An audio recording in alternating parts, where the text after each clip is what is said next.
नमस्कार प्रिय मित्रों, स्वागत है आपका। मैं आचार्य अनूप त्रिपाठी और आप देख रहे हैं ज्योतिष एवं वैदिक ज्ञान। मित्रों, सबसे पहले आप सभी को महालय पितृपक्ष की बहुत बहुत शुभकामनाएं। ये जो महालय का पावन पर्व है, ये हम सबके लिए किसी यज्ञोत्सव से कम नहीं है। जिनका रक्त हमारी धमनियों पर बहता है, जिनके द्वारा हमको हमारा जीवन मिला है, जिनकी शुभ कामनाओं के जरिए ही हम यहाँ तक पहुँचे हैं, ऐसे हमारे पूर्वज, ऐसे हमारे पितृ जो कि साल में 15 दिन तक इस ताक में हमारे दरवाजे तक आते हैं कि उनके वंशधर का कोई दीपक उनको एक अंजलि जल देगा, या उनके निमित्त कोई ब्राह्मण भोज कराएगा, या गाय को रोटी खिलाएगा। इस आशा से पितृलोक को छोड़ करके वो इस धराधाम में हमारे घर तक पहुंचते हैं। और जब उनके घर में कोई कुलदीपक उनको जल देता है, श्राद्ध करता है, पिंडदान करता है, या उनको मनाता है, उनका पूजन करता है, तो वो बहुत खुश होते हैं और बहुत सारा पुण्य ले करके और बहुत सारा आशीर्वाद दे करके वो पितृलोक को चले जाते हैं। और पितृलोक में जा कर के गर्व से अपने उस पुत्र, अपने उस पौत्र प्रपौत्र के बारे में चर्चा करते हैं, जिसने उनको श्राद्ध करके उनका उद्धार किया, उनको पुण्य का भागी बनाया, और ज़्यादा वो पुत्र पितृलोक में प्रसन्नता पूर्वक रहें माध्यम बनाया। और सबके बीच में उनका सीना चौड़ा हो जाता है गर्व से कि उनने ऐसा कुल दीपक पाया है। तो ये है पितरों का विशेष पर्व, जिस पे हमें पितरों की सेवा करनी ही चाहिए। हम जन्म से ही 5 ऋण कम से कम लेकर के पैदा होते हैं। उन 5 ऋणों में सबसे महत्वपूर्ण जो ऋण है वो 3 ऋण हैं: देव ऋण, ऋषि ऋण और पितृ ऋण। देव ऋण को पूरा करने वाले कई हैं, ऋषि ऋण को भी पूरा करने वाले कई हैं, लेकिन आपके पितृ के और आपके पितृ ऋण को पूरा करने वाले सिर्फ आप ही हैं, क्योंकि दूसरा तीसरा कर नहीं सकता आपके पितरों के लिए कुछ भी उपाय। देवताओं के लिए तो सभी कर सकते हैं, ऋषियों के लिए तो सभी कर सकते हैं, लेकिन आपके पितरों के लिए कोई दूसरा कर ही नहीं सकता आपके अलावा। इसलिए सभी ऋणों में महत्वपूर्ण है पितृ ऋण, और पितृ ऋण उतारने के लिए हमें अवश्य प्रयास करना चाहिए। और ये पितृ ऋण हमारे पूर्वजों, हमारे पितरों की सेवा से ही दूर होता है। इसलिए इस महालय पक्ष में हमें 15 दिन हो सके तो तर्पण, श्राद्ध, ब्राह्मण भोजन कराना चाहिए। अगर इतना ना हो तो कम से कम अपने पितरों की विशेष तिथि पर तो करना ही चाहिए, और ऐसा किया भी जाता है और ऐसा आप करते भी हैं। लेकिन और श्रद्धा और भक्ति और भाव और भावुकता की आवश्यकता है। आपके पितृ जो है आपके अंदर की जो कृपणता है उससे रुष्ट हो जाते हैं, जो आपके अंदर द्वेष है उससे रुष्ट हो जाते हैं, जो आपके अंदर दुर्भाव है उससे रुष्ट हो जाते हैं। इसलिए उदार मना होकर के उत्साहपूर्वक पितृकार्य को करना चाहिए। और इसके बाद भी शास्त्रों ने कुछ नियम बताए हैं, जिन नियमों को पालन करते हुए ही हमें इस पितृपक्ष में पितरों का श्राद्ध, तर्पण या ब्रह्म भोज कराना चाहिए।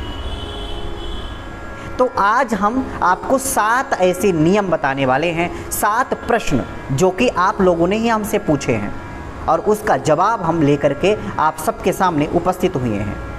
तो ये जो 7 प्रश्न हैं, सबसे पहले ये जान लीजिए, फिर आपको बताएंगे इनका जवाब। तो इन सभी प्रश्नों में सबसे पहला जो प्रश्न है वो ये है कि श्राद्ध होते कितने प्रकार के हैं। वास्तव में श्राद्ध आखिर जाने तो कि श्राद्ध होते कितने हैं और कितने प्रकार के हैं, तो आपको ये बताएंगे। इसके साथ में आपको बताएंगे श्राद्ध करने का स्थान। आप क्या कहीं भी बैठ के श्राद्ध कर सकते हैं? क्या कहीं भी बैठ के तर्पण कर सकते हैं? क्या कहीं भी बैठ करके आप ब्राह्मण भोजन करा सकते हैं? नहीं, इसके नियम है, शास्त्रों में कुछ नियम बताए हैं। तो आपको शास्त्रोक्त विधि से बताएंगे कि किस स्थान पर श्राद्ध करना चाहिए। जो तीसरा प्रश्न है वो ये है कि किसके अभाव में कौन श्राद्ध कर सकता है। मतलब ये मृत्युलोक है, मृत्युलोक में काल के मुख में कौन चला जाए, कुछ कहा नहीं जा सकता। तो ऐसे में किसके अभाव में कौन श्राद्ध कर सकता है। अगर कि उसका वो व्यक्ति जीवित नहीं है जिसको श्राद्ध करना अनिवार्य है, तो बीच का रास्ता क्या है, तो आपको ये बताएंगे। इसके साथ में आपको बताएंगे कि अगर किसी को गोत्र ही नहीं पता हो, बगैर गोत्र के श्राद्ध हो नहीं सकता, तर्पण हो नहीं सकता, गोत्र बोलना अनिवार्य है। और ऐसी दशा में जब आपको गोत्र ही नहीं पता हो तब भला आप क्या करेंगे। श्राद्ध का फल आपको कैसे मिलेगा जब आपका गोत्र ही आपको नहीं पता। तो जो गोत्र है ना पता हो तो क्या करना चाहिए ये बताएंगे। इसके साथ में आपको बताएंगे श्राद्ध करने का शुभ समय, किस समय से किस समय के बीच में ही श्राद्ध होता है। देखिए, पूजा पाठ करने का नियम अलग होता है, हर क्रिया का एक विशेष मुहूर्त होता है, हर क्रिया करने का एक विशेष समय होता है। इसीलिए श्राद्ध करने का भी एक समय है, एक मुहूर्त है। आप ऐसा नहीं कर सकते कि सुबह उठे 10 बजे भगवान का पूजन किया और श्राद्ध करना शुरू कर दिया। नहीं, देवताओं का पूजन का अलग समय है, पितरों के पूजन का अलग समय है। तो ऐसा कौन सा समय है जिस समय के बीच में ही आपको पितरों का काल कहा जाता है वो, और पितरों का श्राद्ध करना या तर्पण करना उसमें अनिवार्य है। उसके पहले या उसके बाद में आपने किया तो पितरों को वो पुण्य उतना ज़्यादा कदाचित नहीं मिलेगा। इसके साथ में आपको बताएंगे कि किन किन व्यक्तियों का श्राद्ध चतुर्दशी में होता है। श्राद्ध का ऐसा नियम है कि चतुर्दशी में प्रायः कोई भी श्राद्ध नहीं होता, लेकिन कुछ लोग ऐसे हैं वो भले किसी भी तिथि को मृत्यु को प्राप्त हुए हों, लेकिन उनका श्राद्ध मात्र चतुर्दशी तिथि में ही होता है। तो ऐसे कौन से लोग हैं, इसके साथ आपको बताएंगे कि क्या ब्राह्मण के अलावा भी हम किसी को श्राद्ध खिला सकते हैं। क्योंकि वर्तमान में बड़ा तर्क वितर्क होता है कि जिसको ज़रूरत है उसको दे सकते हैं, ज़रूरत के हिसाब से भोज कराना चाहिए या सामग्री देनी चाहिए। श्राद्ध पक्ष में पितरों के लिए जब अर्पण करते हैं, या ब्राह्मण के अलावा भी हम श्राद्ध खिलाने लगते हैं, या ब्राह्मण के अलावा लोग भी ये कहते हैं कि श्राद्ध हम खा लेंगे। तो क्या ब्राह्मण के अलावा किसी को श्राद्ध खाना चाहिए या खिलाना चाहिए? शास्त्र क्या कहता इस विषय पर, आज इसको प्रामाणिक रूप पे शास्त्रोक्त नियम को जानेंगे कि क्या ब्राह्मणेतर श्राद्ध खा सकता है या ब्राह्मणेतर श्राद्ध करा सकता है। तो ये 7 प्रश्नों के जवाब जानेंगे। तो चलिए क्रमशः सबसे पहले प्रश्न का जवाब जानते हैं शीघ्रता से, आपका ज़्यादा समय नहीं लेंगे, जल्दी जल्दी आपको बताते चलते हैं श्राद्धों के भेदों के बारे में। श्राद्ध 12 प्रकार के होते हैं, विश्वामित्र जी ने कहा है, और जो उनके नाम हैं वो इस प्रकार से हैं: नित्य, नैमित्तक, काम्य, वृद्धि, सपिंडन, पार्वण, गोष्ठी, शुद्ध्यर्थ, कर्मांग, दैविक, यात्राकालीन और पुष्ट्यर्थ। ये जो 12 हैं, ये 12 प्रकार के श्राद्ध हैं। उन्हीं में से ये जो श्राद्ध हम करने जा रहे हैं, इन्हीं 12 श्राद्धों में से एक है, जिसको महालय पार्वण विधि से किया जाता है, तो पार्वण श्राद्ध भी कहते हैं। मित्रों, इसके बाद में श्राद्ध करने का स्थान कौन सा है, तो आपको बताएं, शुचिम देशम विविक्तम तु गोमयनो पलेपेत दक्षिणा प्रबणम चैव प्रयत्ने नोपपादयेत। इसका मतलब ये है कि सबसे पहले जो स्थान है वो शुद्ध होना चाहिए, वो स्थान गाय के गोबर से लेपित होना चाहिए, और दक्षिण दिशा की तरफ ढलान हो। श्राद्ध जहाँ कर रहे हैं वहाँ ये देखिए सबसे पहले कि दक्षिण दिशा की तरफ ढलान हो, क्योंकि आप दक्षिण मुख होकर के श्राद्ध करेंगे, तो दक्षिण दिशा की तरफ ढलान हो, ये सबसे महत्वपूर्ण है। इसके साथ में आपको तुलसी कानन छाया यत्र यत्र भवे द्विजा तत्र श्राद्धम प्रदातव्यम पितॄणाम तृप्ति हेतवे। मतलब तुलसी वृक्ष की छाया के सम्मुख या तुलसी छाया के नीचे तुलसी जी के पास में अगर श्राद्ध करेंगे तो वो श्राद्ध पितरों के लिए विशेष तृप्तिदायक बन जाएगा। इसलिए आपको प्रयास करना चाहिए कि तुलसी के वृक्ष के पास में श्राद्ध करें। तुलसी जी के वृक्ष के साथ में एक स्थान और है जहां आप कर सकते हैं। अगर आपके पास तुलसी जी नहीं है तो वो क्या है? सालग्राम मयी मुद्रा संस्थिता यत्र कुत्रचित वाराणस्याम यवाधिक्यम समन्ताद्योजनत्रयम्। इसका मतलब ये है कि सालिग्राम की मूर्ति के सामने अगर आप श्राद्ध करते हैं तो वह भी अनंत गुना फलदायी बन जाएगी पितरों के लिए, और यह इतनी शुद्ध हो जाएगा यह क्रिया, यह श्राद्ध, जैसे वाराणसी। तो आप याद रखिए कि श्राद्ध अगर आप करते हैं सालिग्राम के शिला के पास में तो ये आपको अत्यंत शुभ फल प्रदायिनी श्राद्ध और उसका पुण्य बन जाएगा पितरों के लिए, और सीधे वैकुंठ देने वाला प्राप्त होगा। इसके साथ में अब जो तीसरा प्रश्न है वो यह, किसके अभाव में कौन श्राद्ध कर सकता है। कई बार प्रश्न उठता है कि हमारे तो पुत्र नहीं है, या हमारे कुल में जो श्राद्ध कर सकता है वो नहीं, तो कौन कर सकता है। तो जो हम बताएंगे वो जो पहला जो नाम होगा उत्तरोत्तर वह उससे कम होता चला जाएगा। मतलब जो हम नाम बताएंगे सबसे महत्वपूर्ण वो व्यक्ति है, इसके बाद फिर दूसरा नाम वाला व्यक्ति उससे कम है। तो पुत्र पौत्रश्च तत्पुत्रः पुत्रिका पुत्र एव च पत्नी भ्राता चता तज्जश्च पिता माता स्नुषा तथा भगनी भाग्नेयश्च सपिंडः सोदकस्तथा असन्निधाने पूर्वेशाम उत्तरे पिंडदा स्मृता। इसका मतलब ये है कि पुत्र, उसके अभाव में पौत्र, उसके अभाव में प्रपौत्र, उसके अभाव में लड़की का लड़का या कोई दत्तक पुत्र हो तो वो, उसके अभाव में स्वयं स्त्री पत्नी, उसके अभाव में भाई, भाई के अभाव में भाई का लड़का, भाई के लड़के के अभाव में फिर पिता, पिता के अभाव में फिर माता, माता के अभाव में फिर बहन, पत्नी, फिर पत्नी के बाद में बहन, और बहन का पुत्र, और फिर इसके बाद में सपिंड। तो मतलब पुत्र, पौत्र, प्रपौत्र, लड़की का लड़का, भाई, भाई का लड़का, पिता, माता, पत्नी, बहन और बहन का पुत्र, और इसके बाद फिर जो उनके कुल के हैं सपिंड, तो वो सभी श्राद्ध कर सकते हैं। तो इस प्रकार से आपको ये समझ में आ गया कि किसके अभाव में कौन श्राद्ध कर सकता है। अब आपको बताते हैं कि किसी को गोत्र ही ना पता हो तब वो क्या करे। तो शास्त्रों ने उसके भी निर्णय दिए हैं। तो वो निर्णय ये है कि अगर किसी को गोत्र नहीं पता है और वो श्राद्ध कर ही रहा है तो शूद्राणाम गोत्राभावेपि काश्यपम गोत्रम गेयम, अर्थात अगर किसी को गोत्र नहीं पता तो उसका गोत्र अपने आप कश्यप हो जाता है।